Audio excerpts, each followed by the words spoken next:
Sa susunod kong pag-atake, lahat ay maganda pagkat pipilitin kong lahat kayong mapadapak. Ito na ang huling araw ng ating pagtutuos. Hindi ka na makakaahong, magdasal ka na sa Diyos. At pwede ba sa susunod wag mo ko madidiktahan na ako ay baguhan at ikaw ay batikan. Gusto mo kong mapag-iwanan at iyong tapak-tapakan. Magagawa mo lamang yung pagiging anghel sa kamatayan. Wag mo nga akong hamunin ng ikaw lang mag-isa, dahil kulang ka pa sa akin kahit magtawag pa ng 5. Isa akong baguhan pero wag mong maliitin, dahil di pa pinapanganak kasi sira sa aking layunin. At hindi ko hayaan bukas ang laban na ito. Nawala ka sa akin pero pati ang mga bobo mo kagrupo, tinuturi mo kalaban na ginagalang kong pangalan. Ako si Godless ang maghahatid sa'yo kay kamatayan. Bago ginawa ang tulang ito, lahat kami nagpulong at pinag-usapan namin lahat kung sinong dapat ang gumulong sa larong ito. Natanging gamit ay isipan, wala kang mararating kung dadaanin sa damitan. Hindi na mabilang sa daliri ang sa akin ay sumubo. Bawat kalabang talon at pinapagapang ko sa bubog. Kukulangin pa rin sa akin ang iyong kaalaman.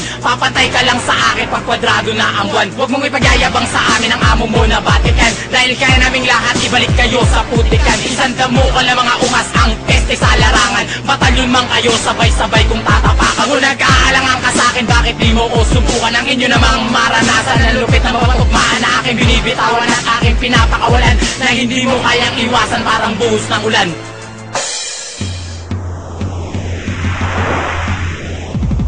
Nababasag ng katahimikan pag aking hinawakan ng mikropono at lumalaban ako ng palawakan ng isipan at palaliman ng mga bersikulo. Mga letra kong mainit parang labang kumukulo, parang aklan ni Timoteo, di mo to maunawaan. Kung ganyan ka talaga, dapat ka lamang kaawaan at mahuwa ang kasanan ng talino kong taglay. Ba't kasi puro kabobohan lang sa iyo pinigay? At ilaban man sa akin ng lyrics na nirito, kay di ako matatalaban kahit na please man o kaunti. Pahaging parinig parang walang pinag-aralan ng aking mga kalabang, puro na lamang murahan. Ginagawang laruan ng kultura namin dito, kaya huwag ka magtataka kung di kita nirirespeto, dahil di dapat galangin ang basura sa kultura. Pangalan ko Yakira, marami na akong binasura kabilang. Muli ko nga hawakan ang mikropono para mailabas lang ang aking bersikulo. Matagal ko nang tinabok ang aking talento, ngayon ilalabas kasama ko ang sindikato. Taong 2008 para ako ay pagbigyan. Pag ako nakita mo, tumabi ka sa